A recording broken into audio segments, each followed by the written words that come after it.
Okay, so good morning everyone. Students, I am taking your chapter number 1, the Indian Constitution.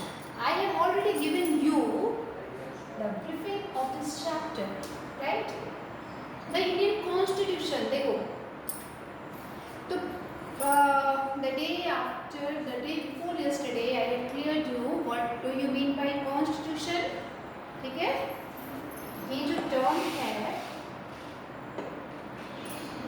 Constitution, ये क्या है? What is this? This is a written document. This is a written document. इस document में क्या लिखा है? Rules and regulations. Rules and regulations, ये rule regulation किस चीज के लिए? By which our country is governed. ठीक है, रूल रेगुलेशन किस चीज के लिए? By which our country is governed. इसके अलावे इसमें और क्या है? प्रिंसिपल्स हैं, आइडियल्स हैं, ठीक है, जिससे पूरा का पूरा देश चलता है. अब देखो यहाँ पे लिखा है why does a country need constitution. फिर क्वेश्चन है why you need constitution, why. तो रीजन लिखोगे ना, number 1, 2, 3, 4, these are the reasons we need constitution. अब हम इसमें रीजन भी देखेंगे. Am I audible to you? Yes, ma'am. Okay. Yes, ma'am. बहुत ध्यान से सुनना, full attention on this chapter, ताकि कहीं से भी पूछो तुरंत आंसर मिले मुझे. Why you need constitution. उसके बाद अब ये मूवमेंट है नेपाल का, क्योंकि यहाँ पे जो स्ट्रगल हो रहा है ये नेपाल इंडिया के मैप में कहाँ पे है आपको पता है? लोकेशन मालूम है कि नहीं? हाँ, ये ठीक है, ये हमारा हो गया नेपाल, हमारी नेबरिंग कंट्री. के ऊपर में नेपाल में स्ट्रगल हो रहा है, peoples struggle for democracy. Democracy क्यों? जहाँ पे लोगों का जो गवर्नमेंट है वो लोगों के द्वारा चूज किया हुआ है, वहाँ पे स्ट्रगल हुआ. टाइम पीरियड 1990, ठीक है. तो ये अब जब डेमोक्रेसी के लिए स्ट्रगल हुआ तो फिर क्या चाहिए उनको? कॉन्स्टिट्यूशन, क्योंकि अब वो उसके हिसाब से देश चलेगा. ठीक ठीक. तो ये नेपाल के स्ट्रगल के बारे में एग्जांपल दिया हुआ है आपके बुक में. नेक्स्ट ये स्टोरी है, this is a story board, और इस स्टोरी बोर्ड से आपको बताया गया है कि कैसे एक क्लासरूम में एक मॉनिटर को अगर अथॉरिटी दे दी जाती है कि बच्चों को शांत कराओ, लेकिन वो अपने पावर का मिसयूज करते हुए किसी दूसरे बच्चे को जिसकी कोई गलती नहीं थी उसको भी क्लास टीचर से डांट पड़ाता है. तो इसने अपने पावर का किया मिसयूज. इसीलिए हमें कॉन्स्टिट्यूशन की जरूरत है कि सपोज कभी हमारे देश में जिसकी गवर्नमेंट है अगर उसने अपने पावर का मिसयूज किया तो वैसे में कॉन्स्टिट्यूशन उसको रास्ता दिखाएगी कि देख लो भाई ये प्रिंसिपल है और तुम्हें इसी के अकॉर्डिंग चलना है. क्लियर? इस स्टोरी बोर्ड से आपको यही बताया जाएगा. अब देखो नेक्स्ट, इसमें देखो यहाँ पे क्या है? क्लासरूम में, ये भी एक क्लासरूम की ही एक स्टोरी है. ये बच्चे बॉयज, आप जानते हैं बॉयज मेजॉरिटी में रहते हैं हमारी कंट्री में, इंडिया में. Yes, ma'am. तो ये मेजॉरिटी गर्ल्स माइनॉरिटी को कहते हैं कि हम अपने हिसाब से गेम खेलेंगे. गर्ल्स कहते हैं फुटबॉल खेलेंगे, बॉयज कहते हैं क्रिकेट खेलेंगे. अब क्या होगा? अब जब लास्ट में क्लास टीचर आई तो उन्होंने देखा कि भाई मेजॉरिटी क्रिकेट कर रही है, बॉयज क्रिकेट कर रहे हैं, इनको क्रिकेट दे दो. तो क्या ये सही डिसीजन है? अगर हर बार मेजॉरिटी की सोची जाए तो माइनॉरिटी का क्या होगा? ऐसे में कॉन्स्टिट्यूशन आ जाती है. कॉन्स्टिट्यूशन कहता है नहीं, equality, right to equality, fundamental right. याद रखो मैंने लिखा है कॉन्स्टिट्यूशन में, कॉन्स्टिट्यूशन ऐसा बोलता है. ठीक है, अब उसी राइट टू इक्वालिटी के बेस पे क्लासरूम का जो इन्वॉल्वमेंट है वो कैसा हो गया? डेमोक्रेटिक इन्वायरमेंट हो गया। डेमोक्रेटिक इन्वायरमेंट में जहाँ पे boys and girls both are equal, है ना। चलो नेक्स्ट देखो,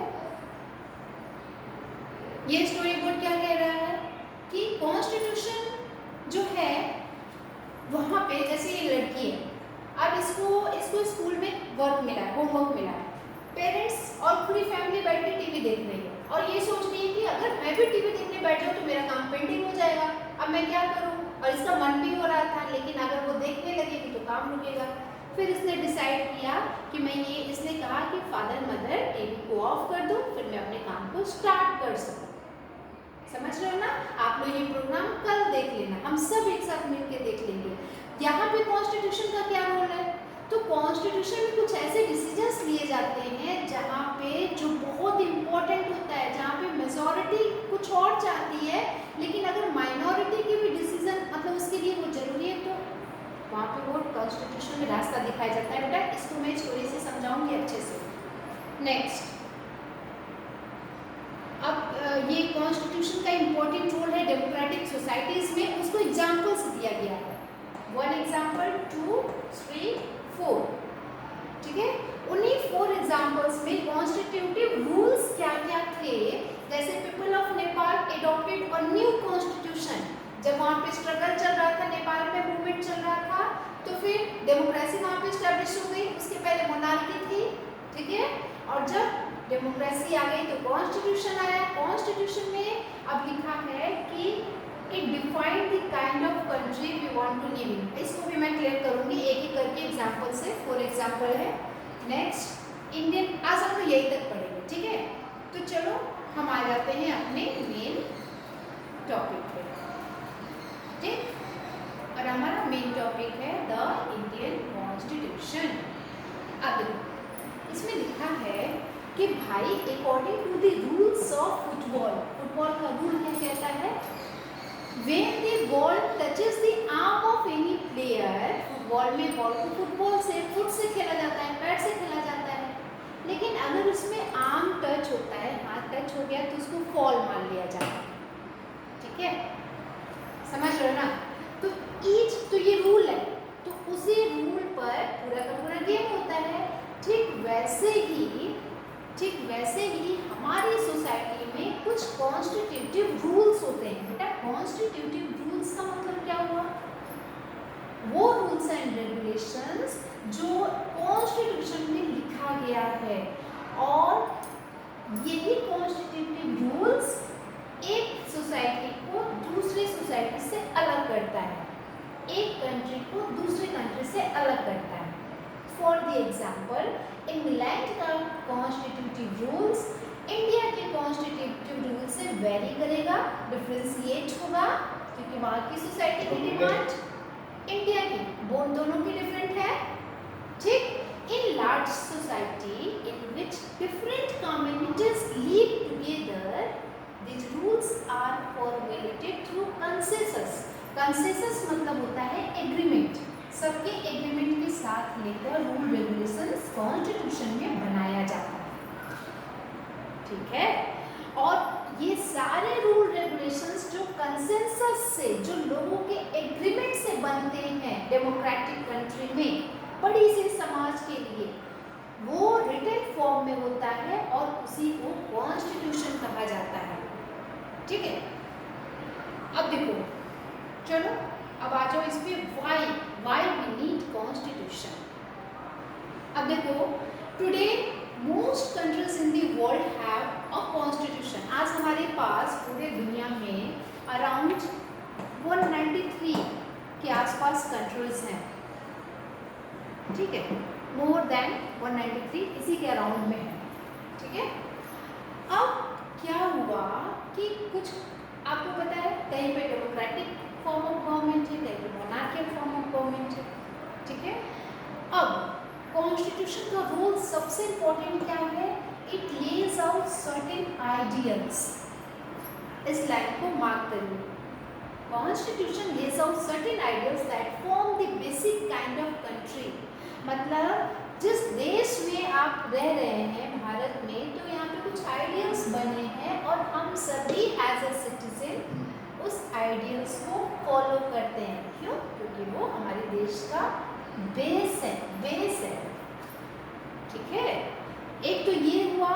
ठीक, अब उसमें है आगे, तो इसी तरह से इसमें इस आइडियल्स में कुछ रूल्स एंड रेगुलेशंस हैं, कुछ प्रिंसिपल्स हैं जिसको फॉलो करती है, देश उससे गवर्न होता है। ठीक है, और सभी लोग, जितने भी हमारे देश के लोग हैं, वो सभी इन आइडियल्स में बिलीव करते हैं, मानते हैं, उसको फॉलो करते हैं। अगर वो नहीं मानेंगे तो उसका भी प्रोविजन कॉन्स्टिट्यूशन में दिया हुआ है। ठीक है, तो ये हुआ हमारा पहला importance. It lays out certain ideals that form the basic of the kind of the country in which a citizen aspire to live. Let us try to understand. अब यहाँ पे दो सिचुएशन है। एक, country of Nepal has witnessed several people struggle for democracy. अब 1990 में क्या हुआ था, 1990 में नेपाल की कहानी है कि वहाँ पे डेमोक्रेसी जो थी वो स्टैब्लिश हुई, और वो डेमोक्रेसी 2002 तक ही चली। 1990 में नेपाल में डेमोक्रेसी स्टैब्लिश हुई, 2002 तक ये डेमोक्रेसी वहाँ पे चली।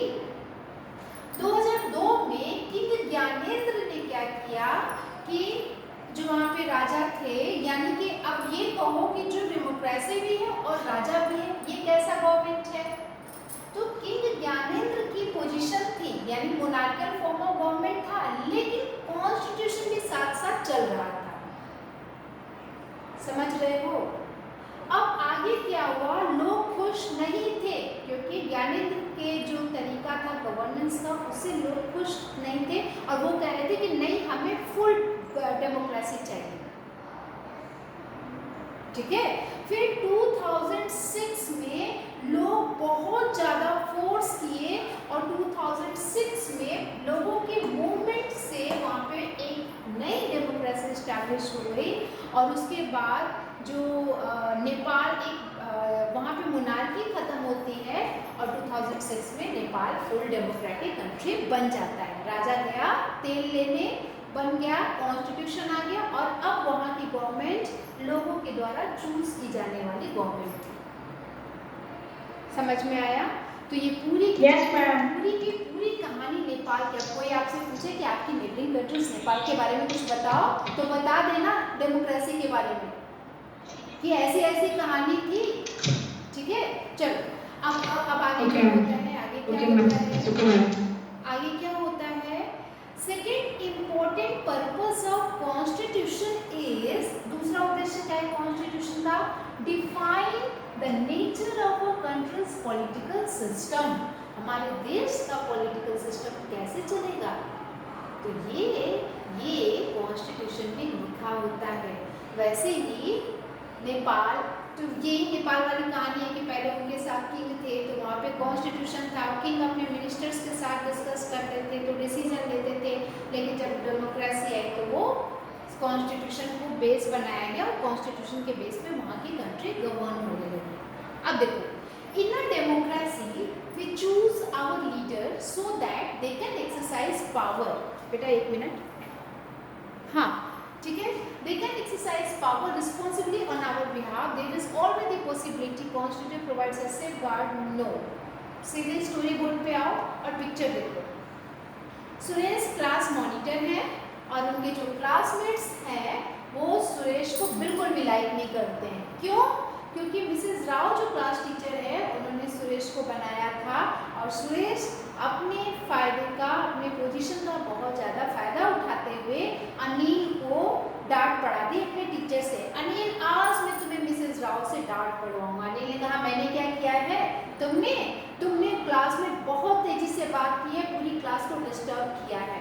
अच्छा तो ठीक है, लेकिन मैंने तो ऐसा, अब क्लास टीचर आती है, मैम अनिल ने ऐसा किया है, लेकिन मैम मैंने तो कुछ किया ही नहीं है। अब यहाँ पे कॉन्स्टिट्यूशन का रोल इन डेमोक्रेटिक सोसाइटी या आपके क्लासरूम में, the constitution often lays down rules that guard against the, देखो constitution guard against the misuse of authority. जैसे ये मिस्टर ने क्या किया, अपनी अथॉरिटी का मिसयूज किया, पावर का मिसयूज किया, वहाँ पे कॉन्स्टिट्यूशन हमें गार्ड करती है, प्रोटेक्ट करती है, क्योंकि हमारी डेमोक्रेटिक कंट्री में बहुत सारी पॉलिटिकल पार्टीज है, बहुत सारी पॉलिटिकल लीडर्स हैं। अगर किसी ने उधर उधर करने की कोशिश की तो सबको क्या दिखाया जाएगा, सुप्रीम कोर्ट क्या दिखाएगी, कॉन्स्टिट्यूशन देख लो, ये रूल है, रेगुलेशन है, फॉलो करना पड़ेगा, इधर उधर किए तो डंडा पड़ेगा, सीधे जेल जाओगे। ये सुप्रीम कोर्ट कॉन्स्टिट्यूशन को इंटरप्रेट करके सुप्रीम कोर्ट ऐसा कहेगी और तब जाके लोग रास्ते पे आते हैं। हाँ बोलिए। मैम अगर गवर्नमेंट की हाईकोर्ट में रॉन्ग डिसीजन चल रहा तो कॉन्स्टिट्यूशन क्या करेगी? रॉन्ग डिसीजन चल रहा है, कभी भी जो हमारी कोर्ट्स होती हैं, जुडिशियल सिस्टम होता है, वो हमेशा हमेशा कॉन्स्टिट्यूशन के बेस पे ही डिसीजन लेगी। ऐसा कभी नहीं होगा कि जज अपने मनमानी से कुछ भी डिसाइड करेंगे, वो बिल्कुल नहीं होता है। वो जो भी इंटरप्रेट करेंगे, जो भी डिसीजन लेंगे, कॉन्स्टिट्यूशन को बेस बना के। पर अगर वो ऐसा करते हैं तो संवैधानिक अवज्ञा मतलब अपमान उनको मान करके उनको उनके पद से हटाया भी जा सकता है। प्रेसिडेंट के पास ये पावर होता है, अगर उन्होंने अपने पावर का मिसयूज किया तो। समझ में आया? इस तरह से Excuse me, ma'am. Yes. Ma'am, like, do we have the right to file a complaint against our government? Yes. We have the power, we have the right to complain against the government if the government is not doing their work. Ma'am, but if everyone starts complaining against our government, how will the judicial system like fight against all these complaints? Yes, बिल्कुल, because judicial system is an independent system. इसको आपको पता है कि हमारी country में separation of power है, जिसमें आप अगला अपना पढ़ेंगे, इसी में की फीचर्स में कॉन्स्टिट्यूशन के पढ़ेंगे, लेजिस्लेटिव, एग्जीक्यूटिव एंड जुडिशरी होती है। तो ये जो तीसरा पैनल जुडिशरी है, यहाँ पे लेजिस्लेटिव और एग्जीक्यूटिव का कोई रोल नहीं होता है। मतलब कि जुडिशियल चाहे जिसको चाहे कॉन्स्टिट्यूशन को बेस बना करके, अगर कोई गलत पॉलिटिकल लीडर्स भी है, चाहे वो गवर्नमेंट का कोई एक नेता क्यों ना हो, बड़ा पॉलिटिकल लीडर क्यों ना हो, उसको भी उसके अगर उसने अपने पावर का मिसयूज किया है, लोगों के अगेंस्ट में कुछ उसने किया है, तो वहाँ पे कॉन्स्टिट्यूशन को बेस बना के जुडिशियल सिस्टम उसको प्रोटेक्ट करेगी, गार्ड करेगी। ठीक है? और ऐसा कई बार ही देश में एग्जाम्पल मिला है, जब एक इंसान, आप देखोगे, आप जब थोड़े से दूसरी बड़ी क्लासेस में जाएंगे तो आप पढ़ेंगे कुछ ऐसे, हाँ बिल्कुल, कुछ ऐसे case, Ma'am, but they can't send to the jail, na? Like they can be restricted from their position, but can't send to the jail. बेटा जो भी कॉन्स्टिट्यूशन में जो भी प्रोविजन है कि अगर कोई पॉलिटिकल लीडर इस तरह से करता है तो उसके लिए अलग अलग प्रोविजन होगा कि इनको जेल, क्या इनकी इन्होंने इस लेवल तक इन्होंने गलती की है। ठीक है? तो उनका जो भी मिस्टेक है उसका लेवल चेक किया जाता है और उसके बेस पे या तो उनको जो भी पनिशमेंट मिलती है उसके बेस पे तैयार होती है। ठीक है? Okay, ma'am. हाँ, या फिर उनको ये भी कहा जाता है कि आप पूरी जनता के सामने, मीडिया के सामने माफ़ी मांगिए और फिर उनको माफ़ी मांगना पड़ता है। क्या ये बहुत बड़ी बात नहीं है? ये एक बड़ा पनिशमेंट नहीं है? Yes, ma'am. तो पॉलिटिकल लीडर्स चाहे कितने भी बड़े हो, अगर वो अपनी अथॉरिटी का, पावर का मिसयूज कर रहे हैं तो कॉन्स्टिट्यूशन जो है वो उनको रास्ता दिखाएगा कि देख लो ये रूल रेगुलेशन है। और ये रास्ता कहाँ से आएगा? किसके थ्रू? जुडिशियल सिस्टम, यानी अपने हाई कोर्ट और सुप्रीम कोर्ट, और लोकल कोर्ट भी होता है। लेकिन इस तरह के बड़े बड़े डिसीजंस जब गवर्नमेंट के अगेंस्ट में आते हैं तो कौन लड़ता है? वो लड़ता है हाई कोर्ट और सुप्रीम कोर्ट। ठीक है? तो ये हो गया, समझ में आया ना? तो ये जो मैं लाइन अंडरलाइन करा रही हूँ ना, उसको ना लिख लिया करो, उसको मार्क कर लिया करो। ये मतलब ऐसी इंपॉर्टेंट लाइन्स होती हैं जिसको पढ़ के खुद से भी कहानी बना के एग्जाम्पल से आंसर कर सकते हैं। ठीक है? अब देखो, एक आपने क्लास 7th में पढ़ा था ओम प्रकाश वाल्मीकि की कहानी। ओम प्रकाश वाल्मीकि जो एक दलित राइटर थे, दलित मतलब हमारे सोसाइटी का लोअर कास्ट, जिसको पहले कहा जाता था, अब नहीं है, अब ये सब कॉन्सेप्ट नहीं है। ठीक है? अब ओम प्रकाश वाल्मीकि ने क्या किया कि इनके साथ स्कूल में डिस्क्रिमिनेशन हो रहा था। क्यों? क्योंकि ये दलित थे, लोअर कास्ट के थे। अब ऐसे में यही अम्बेडकर जो महार कास्ट से थे, महाराष्ट्र के थे, उन्होंने जब देखा कि भाई प्रॉब्लम इस तरह से खुद भी फेस किए थे ना, तो उनको मालूम था कि राइट टू इक्वालिटी का कॉन्सेप्ट लाना पड़ेगा। तभी हमारी Indian constitution guarantees the right to equality to all persons and says that no citizen can be discriminated against on the ground of religion, race, caste, gender and place of birth. आज आप देखो बिहार के लोग को देखो, उन लोगों को जब वो दिल्ली जाते हैं, है ना, तो आप देखोगे बड़े बड़े शहरों में कैसे कहा जाता है बिहारी, ये यूपी का भी है तो उसको उतना रिस्पेक्ट नहीं मिलता है जितना दिल्ली, पंजाब, हरियाणा के लोगों को मिलता है। आपने कभी दिल ध्यान दिया होगा, ठीक है। आप देखो एक बिहार का जो है उसको भोजपुरी बोलने में शर्म आती होगी ट्रेन में बैठे हुए, लेकिन एक बंगाली को बंगाली भाषा बोलने में बिल्कुल भी शर्म नहीं आती। एक मद्रासी अपने आराम से आओ पाओ जाओ जो भी बोलता है वो बोलता है, लेकिन क्या होता है, डिस्क्रिमिनेशन देख रहे हो ना, तो यहाँ पे प्लेस ऑफ बर्थ, चाहे जेंडर हो, मेल फीमेल हो, कास्ट हो, रेस हो, रिलीजन हो, इन सबके अगेंस्ट में अगर डिस्क्रिमिनेशन होता है तो वो क्या होगा, इंडियन कॉन्स्टिट्यूशन को राइट टू इक्वालिटी बताएगी। समझ में आया? तो कॉन्स्टिट्यूशन की इंपॉर्टेंस देख रहे हो ना। एग्जाम्पल ओम प्रकाश वाल्मीकि का दो, दलित लोग का, ठीक है, कि कैसे हमारी सोसाइटी में हमारी कॉन्स्टिट्यूशन मदद करती है। ये ये सोचते हैं जो लोग भोजपुरी बोलते हैं वो इंटेलिजेंट नहीं होते, जबकि मैम ये सबसे उल्टा होता है। मैम भोजपुरी लोग सबसे ज्यादा इंटेलिजेंट होते हैं। हाँ बिल्कुल नहीं बेटा, हम ये स्टीरियोटाइप एग्जांपल हम ये नहीं कह सकते जनरली सबके लिए।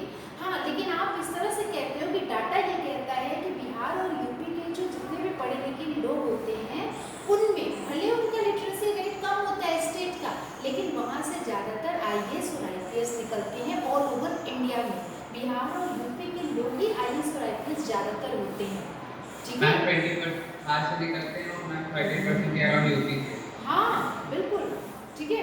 तो इस तरह से हम ये कह सकते हैं कि हम अपने लैंग्वेज को लेकर सोचते हैं अरे भोजपुरी कौन बोलेगा, सब मेरी हंसी उड़ाएंगे, ठीक है। यूपी वाले सोच रहे कि अरे हम जिस तरह से बोलते हैं दिल्ली में जाने पे हमारा बहुत मजाक बनता है, ठीक है। तो ये सब डिस्क्रिमिनेशन, ठीक है, यही कॉन्स्टिट्यूशन यहाँ पे इम्पोर्टेंट रोल प्ले करता है। इसको ma'am what is meant by race मतलब होता है आपका कलर, आपकी बॉडी का कलर। जैसे इंग्लैंड का रेस क्या हुआ, वो एकदम वाइट है, हम लोग का क्या है, हम लोग ब्लैक नहीं है बेटा, हमारा बीच का कलर होता है। अब ऐसा नहीं कि मतलब मेजॉरिटी हमारी किसकी है, वाइट नहीं होती है, समझ रहे हो ना मैं क्या बता रही हूँ?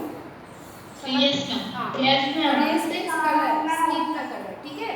अब देखो, अब क्या है कि दूसरा इंपॉर्टेंट फंक्शन क्या है कॉन्स्टिट्यूशन का, to ensure that a dominant group does not use its power against other.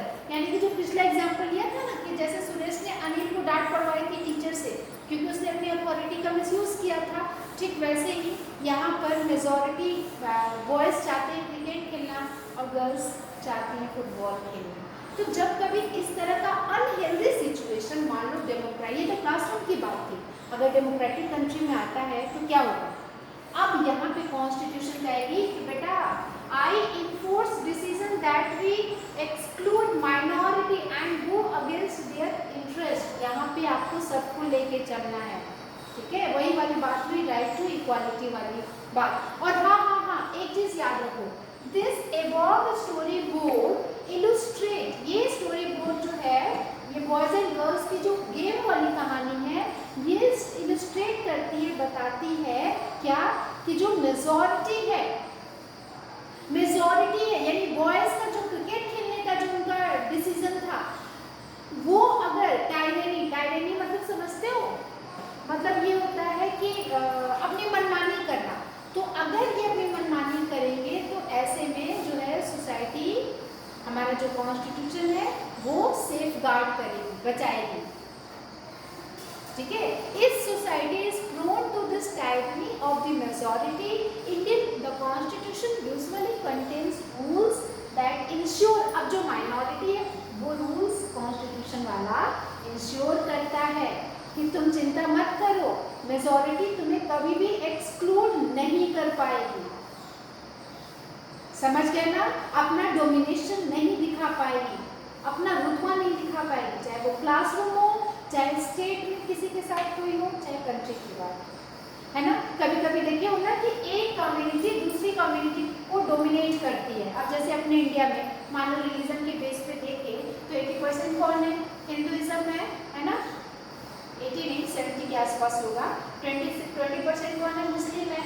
2-3-4% Jain और ये लोग हैं, है ना। तो यहाँ पे तो इस तरह से तो हिंदू मेजोरिटी में है, मुस्लिम माइनॉरिटी में है, तब क्या होगा, तो यहाँ पे तो बहुत दंगे होने चाहिए, ठीक है या ठीक है ना। तो ऐसे में दंगे कैसे नहीं हो सकता, क्योंकि कॉन्स्टिट्यूशन है वो कहता है माइनॉरिटी के साथ कभी भी कुछ भी गलत किया उठा के फेंक दूंगा बाहर जुडिशियल सिस्टम के थ्रू। समझ में आया। तो कॉन्स्टिट्यूशन इस तरह से डोमिनेटिंग करने से बचाती है मेजॉरिटी का माइनॉरिटी के साथ, चाहे वो इंटर कम्युनिटी डोमिनेशन हो या फिर इंट्रा कम्युनिटी डोमिनेशन हो, एक कम्युनिटी के अंदर या फिर दूसरे कम्युनिटी के अंदर एक दूसरे के साथ, ठीक है ना। अब जरा टाइम बता दो कितना हो रहा है। मैम 9:35। अच्छा ठीक है एक मिनट। हाँ, लास्ट जो तीसरा रीजन है why we need a constitution, it save us from ourself. अब इसको क्या करना, इसको जरा होमवर्क में पढ़ लेना, ये क्या बता रहा है, ठीक है। सुनो एक मिनट बेटा, स्टोरी इसको रीड कर लेना, इस स्टोरी को, और मुझे इंटरप्रेट करके बताना इसका कॉन्स्टिट्यूशन से क्या रोल है। स्टोरी रीड करना और इसको कॉन्स्टिट्यूशन से रिलेट करके बताओ कि आखिर ये स्टोरी क्यों दी गई है और आपको क्या बताना चाहती है। 5 मिनट में पढ़ लोगे, पढ़ लेना अच्छे से। और 8th में वो क्वेश्चन आंसर भी खुद ही लिखना होता है, तो थोड़ा सा रीडिंग भी बना लो अपनी। और उसके बाद जैसे आप पढ़ के आओगे तो मैं पूछूंगी आपसे नेपाल की कहानी बताओ, सुरेश वाली क्या थी और ये गर्ल्स वाला क्या केस था, और शबनम ये जो चौथी लड़की थी जो टीवी देखने वाली बात थी इस स्टोरी से, तो इनमें कॉन्स्टिट्यूटिव रूल्स क्या क्या बता रहे हैं। तो यही है आपका आज का होमवर्क। अब इसके बाद इसको हम यहाँ पे खत्म करेंगे, कल हम शुरू करेंगे इंडियन कॉन्स्टिट्यूशन की फीचर्स। इसको 2 दिन और पढ़ाएंगे, फिर ये चैप्टर हमारा हो जाएगा पूरा। थोड़ा एग्जाम्पल गूगल से भी सर्च करते रहो, दूसरे देशों में क्या क्या हो रहा है, ठीक है। एक बार पहले बुक रीड करो, फिर गूगल से कुछ दूसरे अपने नॉलेज को बढ़ाने के लिए ले आओ एग्जाम्पल, और क्लास में डिस्कस करो मुझसे, मुझे भी कुछ अपनी नॉलेज शेयर करके बताओ, ठीक है। जितना पढ़ोगे उतना नॉलेज बढ़ेगा, ठीक। तो ये होमवर्क हो गया। आज थर्सडे है, फ्राइडे सैटरडे हम सैटरडे को मिलेंगे। देखो भीमराव अम्बेडकर का पिक्चर जैसे ही देखे तो अम्बेडकर के बारे में आपको कुछ पॉइंट्स तो पता ही होने चाहिए ना बेटा, 1 2 3 4 एटलीस्ट कुछ तो कहानी आपको अम्बेडकर के बारे में पता होना चाहिए। इनका जन्म कब मनाया जाता है, किस डे के रूप में मनाया जाता है ना। तो कुछ ऐसे भी नॉलेज निकाल लिया करो, अपनी स्टडी को थोड़ा सा इंटरेस्टिंग बनाओ ना। ऐसे मत पढ़ो कि सिविक्स पढ़ना है, इतना कौन पढ़ेगा, थोड़ा लो पिक्चर को पढ़ो, उनके बारे में पूरी स्टोरी क्रिएट करो कि क्या है। अब देखो मान लो ये पोस्टर्स है, ये न्यूज़पेपर क्लिपिंग्स दी हुई है। अब फेडरलिज्म ये टर्म है, तो फेडरलिज्म क्या हुआ, पढ़ लो, 2 मिनट का काम है। पार्लियामेंट्री फॉर्म ऑफ गवर्नमेंट है, तो देखो कि दुनिया में कितने ऐसे देश है जहाँ पे पार्लियामेंट्री फॉर्म ऑफ गवर्नमेंट है, दुनिया में कितने ऐसे देश है जहाँ पे मोनार्कियल फॉर्म ऑफ गवर्नमेंट है। इतना एग्जाम्पल तो अपने पास भी रखा करो पढ़ के, हर चीज़ हमें बताएंगे, हम सिर्फ आपको लाइट दिखाएंगे, चलना आपको है। चलो हो गया ना। और देख लें थोड़ा सा और क्या बचा है इसमें, ये पिक्चर क्या कहता है ये भी आप सब मुझे बताओगे। सेपरेशन ऑफ पावर, जो एक बच्चा पूछ रहा था ना कि मैम अगर गवर्नमेंट इस तरह से करती है तो जुडिशियल सिस्टम क्या करेगी, यही सेपरेशन ऑफ पावर दिया गया है, समझ गए ना। और फंडामेंटल राइट्स, कितने हमारे टोटल फंडामेंटल राइट्स है देख लेना, उसका यूज क्या बेटा याद कर लेना, ये बहुत इंपॉर्टेंट है, इतना समझ लो। आपको बता दूं कि जो IAS होता है और IPS और सिविल सर्विस का जो एग्जाम होता है ना, उनको NCERT सबसे पहले दिया जाता है पढ़ने के लिए। और इसी NCERT को आप लोग इतना खंगाल लो ना, राइट टू इक्वालिटी, ये सब इतना पढ़ लो, इतना नॉलेज बढ़ा लो अपना कि आपका अभी से ही जिन बच्चों को IAS बनना है, IPS बनना है या फॉरेन सर्विस में जाना है, वो अपना अभी से बेस को एकदम तगड़ा कर लो। यहीं से शुरू करो कहानी अपनी। फर्स्ट चैप्टर है सिविक्स का, जिसको पॉलिटिक्स में जाना है वो यही से एक चीज़ जानो ना, फंडामेंटल राइट्स क्या होते हैं। ये देखो 13 अगर 13 साल का बच्चा फैक्ट्री में काम कर रहा है तो ये कौन से उसके फंडामेंटल राइट्स एक्सप्लॉइट होगा, तो इसे पढ़ लोगे तभी तो कुछ बता पाओगे ना। बोलते बोलते मेरा मुँह दुखने लगा, और फिर है सेक्युलरिज्म, ठीक है, और फिर हमारा चैप्टर होता है कंप्लीट। ठीक, तो हम लोग कल इस चैप्टर को की फीचर्स हम लोग कंप्लीट करेंगे आपके साथ डिस्कस करके। I think I am clear now. Thank you so much. और अपना Thank you, ma'am. Homework complete कर लेना। Thank you. Okay, Thank you, ma'am. Thank you, ma'am. Thank you, ma'am.